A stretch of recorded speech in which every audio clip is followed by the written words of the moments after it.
शिवहर जिले में मतदाता सूची का विशेष गहन पुनरीक्षण शुरू हो चुका है।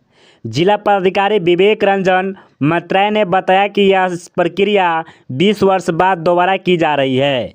इसके पीछे वजह है शहरीकरण, प्रवासन, मृत लोगों को नाम हटाना और अवैध नामों को सूची से हटाना। अब हर मतदाता को गणना फॉर्म भरना अनिवार्य है। बीएलओ यह फॉर्म घर घर जाकर भरेंगे। साथ ही ऑनलाइन फॉर्म भरने की सुविधा वेबसाइट पर उपलब्ध है। voters.eci.gov इन पर भर सकते हैं। जो समय पर फॉर्म नहीं भरेंगे उनका नाम सूची में शामिल नहीं होगा। हालांकि फॉर्म 6 के बाद नाम जोड़ा जा सकता है। हर मतदान केंद्र पर अधिकतम 1200 मतदाता होंगे। अगर किसी केंद्र का स्थान बदला जाता है तो उसका जीपीएस और फोटो वेरिफिकेशन अनिवार्य होगा। नाम जोड़ने की प्रक्रिया 3 भागों में बांटी गई है और सभी प्रमाण नागरिकता अधिनियम 1955 के अनुसार मांगे जाएंगे। तो आपसे निवेदन है, समय रहते अपनी जानकारी अपडेट करें और इसे लोकतांत्रिक प्रक्रिया की सक्रिय भागीदारी निभाएं। धन्यवाद। के द्वारा घोषित कार्यक्रम के अनुसार अर्हता तिथि 1/7/2025 के आधार पर विशेष गहन पुनरीक्षण तथा मतदान केंद्रों के युक्तिकरण के संबंध में निर्देश प्राप्त हुए हैं। मतदान केंद्रों के भौतिक सत्यापन की कार्यवाही पूर्ण कर ली गई है।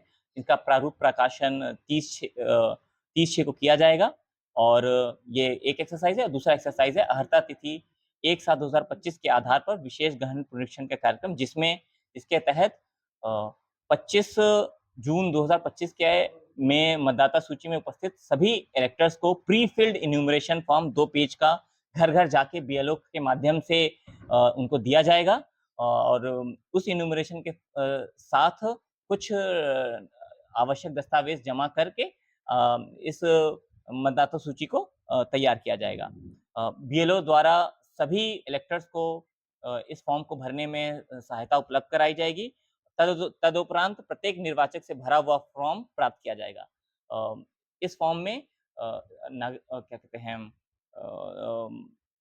1/7/87 के पूर्व और जो सिटीजनशिप अधिनियम में जो नागरिकता संबंधी जो तिथियां घोषित हैं 1/7/87 और फिर 1/87 से 2/12/24 तक और फिर 2/12/24 से अभी तक, ये 3 श्रेणी के इसमें नागरिक होते हैं। उनको अलग डिफरेंट कैटेगरीज के डॉक्यूमेंट्स उपलब्ध कराने हैं और इस अभियान को सफल बनाने के हेतु कमीशन ने 2-3 निर्देश दिए हैं। उदाहरण के लिए जिनका भी नाम 2003 की सूची में थे वो सूची नेट पर उपलब्ध हम लोग करा रहे हैं।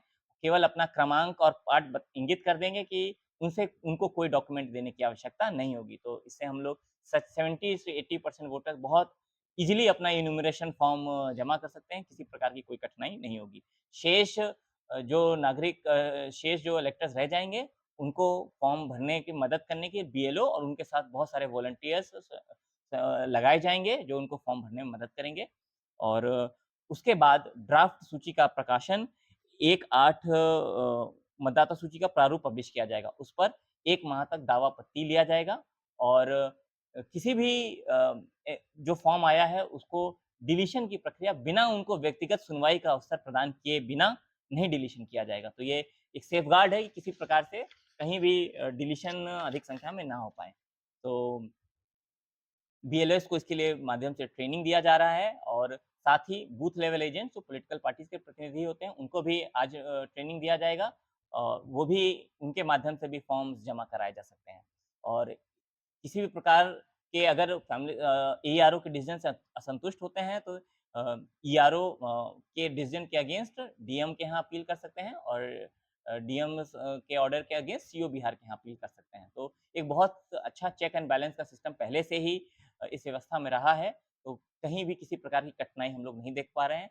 निश्चित ही थोड़ा बृहद एक्सरसाइज है, इसके लिए हम लोग काफ़ी संख्या में मानव संसाधन इसमें लगाएंगे और ये टाइम बाउंड एक्सरसाइज है। इसको आयोग के दिशा निर्देशानुसार हम लोग 26 जुलाई तक इसको पूर्ण करेंगे।